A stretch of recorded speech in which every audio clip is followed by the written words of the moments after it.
What's up gamers, Cryptico here, and welcome back to Lowering the Mark, a show where I analyze the current and former world records of Mario Kart 8 Deluxe time trial runs to see how these records get faster over time. We'll look at elements such as the loadout, racing lines, and mushroom usage to better understand what's bringing these times down. If you haven't already, please consider subscribing to my channel and hit the notification bell to be the first to know when my videos go live. Welcome to Season 7. I hope everyone is ready for new episodes because I'm not going to be taking any long breaks this time around. As outlined in my roadmap video, I'm picking up where I left off and kicking off 2022 with new episodes right from the jump. So let's stop stalling and kick off Season 7. For today's episode, we're officially closing out the Flower Cup with the slower version of this Season 3 course, Shy Guy Falls at 150cc. On April 30th, 2017, the world record for this run was set at 2 minutes 0.289 seconds by the French player Kamek. Fast forward to October 3rd, 2021, and the record was brought down to 1 minute 56.343 seconds by the Australian player Prometheus. That's a 3.9 second difference between records and a 3.2% faster time. Our former world record holder Kamek has broken 59 world records across 7 unique runs and has spent just over 330 days holding at least one world record. Our current world record holder Prometheus has a brief 8 Deluxe history with only 2 world records broken on this course only and is currently on a near 150-day reign holding his only current world record. At pre-release, the world record sat a few seconds above 2 minutes and quickly dropped off the final few seconds to dip into 1:59, mostly thanks to Crazy Conga and Kamek.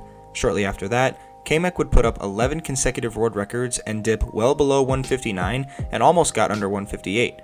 But 242 days later, fellow Frenchman Yersin took over and dropped 10 consecutive records of his own and dipped well into the low 1:57 territory.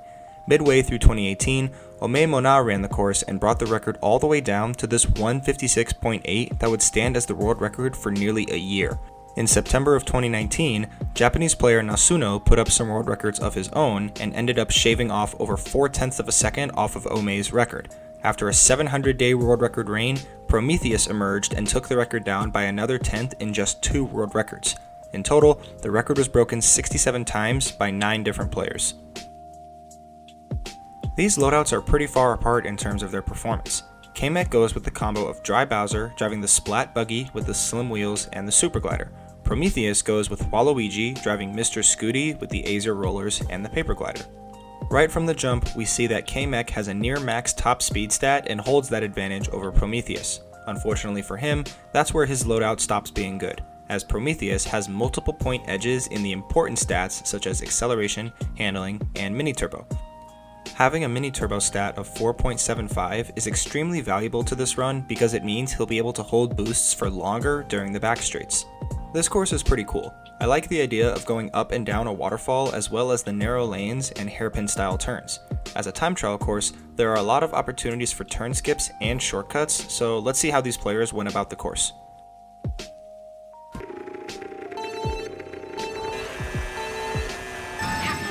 Kamek starts off by hitting the rocket start out of the gate and grabs a super mini turbo around the first turn before chaining that with a more prolonged super mini turbo around the second one. After that, he'll go off the ramp for the jump boost and hit a quick mini turbo before falling onto the waterfall. Prometheus also hits the rocket start but bears left before grabbing the same super mini turbo around the first turn. After that, he'll chain an ultra mini turbo around the second turn and even fit in an additional mini turbo before hitting the jump boost and closing out the section with another quick mini turbo. Right off the bat, we notice some obvious time saves. The Ultra Mini Turbo and additional normal one definitely contributed to an early lead of 0.3 of a second going into S2 for Prometheus.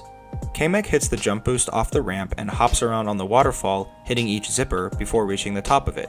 After another jump boost, he'll grab the Super Mini Turbo off the tight drift around the hairpin as he makes his way back down the waterfall towards the glider ramp.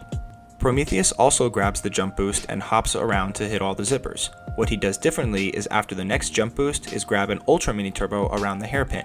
As he makes his way down the waterfall, he sneaks in 2 additional mini turbos before reaching the glider ramp. S2 is just another example of additional mini turbos contributing to an already established lead for Prometheus. He leads Kamek by over half a second going into S3.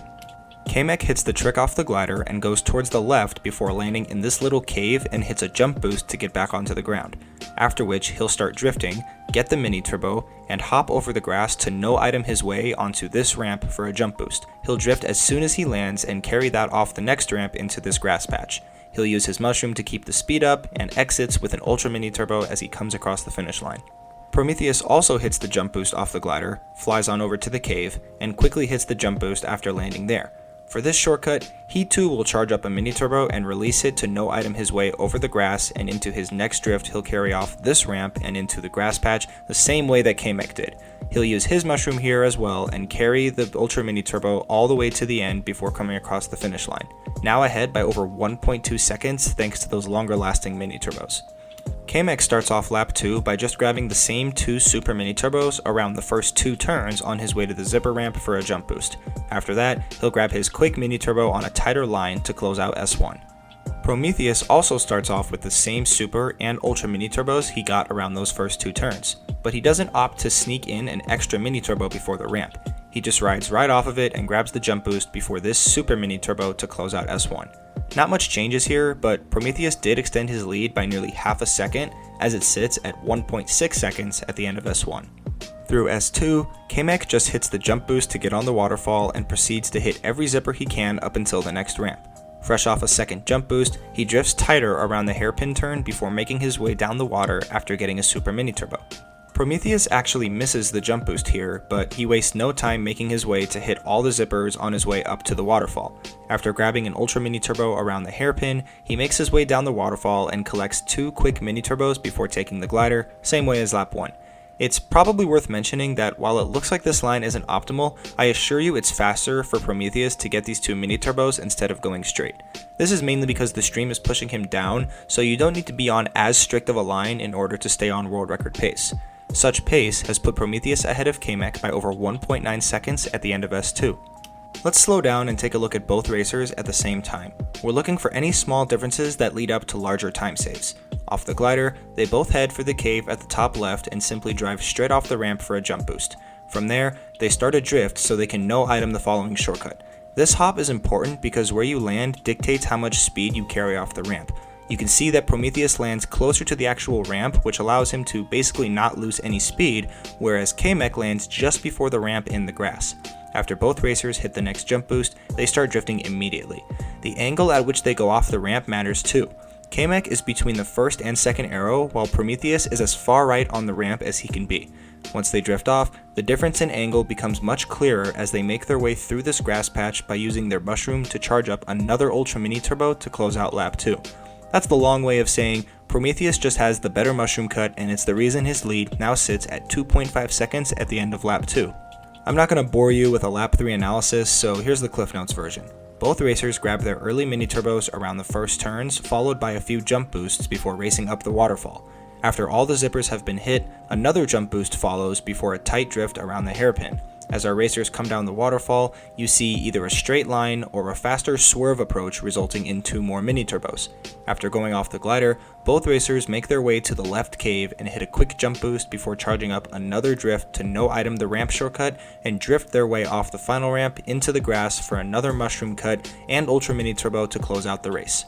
A race that Prometheus won handily after posting a time that was nearly 4 seconds faster than Kamek's former world record. So by taking better lines, hitting more longer lasting mini turbos, and performing the shortcut just a little bit better, Prometheus was able to keep the longtime veterans of this course at bay with his world record. In just his second world record ever, he's established nearly a 150-day reign on this course. Let's hear some words from the guy. What was going through your mind when you broke this world record?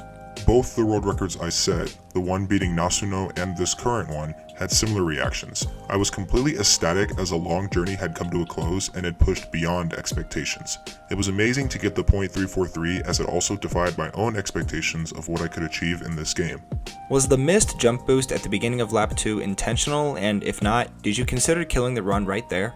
If you're talking about missing the jump boost on the wooden ramp at the waterfall, that's entirely intentional. The main reason this is done is simply because there is no reason to perform a jump boost. You're landing on the boost panel regardless. If you check my old records on either my channel or MKDX alt records, or even your sins, it showcases the exact same thing. What about Shy Guy Falls made you want to break this world record? Was it the course itself, or did you just think you had the talent to break it based on the strats required to pull it off? A few things. To me, the track was cool, it had a cool NISC unlike anything I'd ever seen before, and I had good competition encouraging me to play. Thanks for ringing in the new year with a very insightful Q&A. Good luck to you in your attempts at bringing the record down further. The best known splits for this run surprisingly show there's a lot of improvement that can be made, and potentially another second break might be possible. Prometheus shares the best known sum time with Ixa, and each lap has some decent room for improvement. The fastest lap from a flat start and lap 2 are about 8 frames faster than Prometheus's world record laps. The world record lap 3 on the other hand is more optimized as there's only 5 frames that can be knocked off. As Prometheus and Ixa share the fastest known time, it's likely that such improvement will only come from one or both of them, or perhaps someone else is closing in on the fastest time in the world.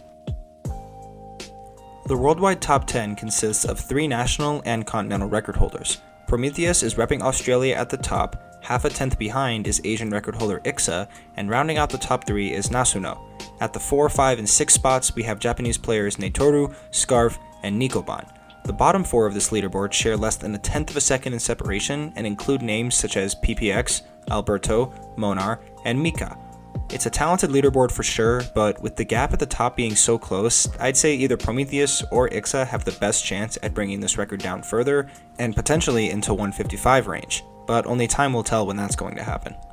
That's all for episode 61. Hope you guys liked it.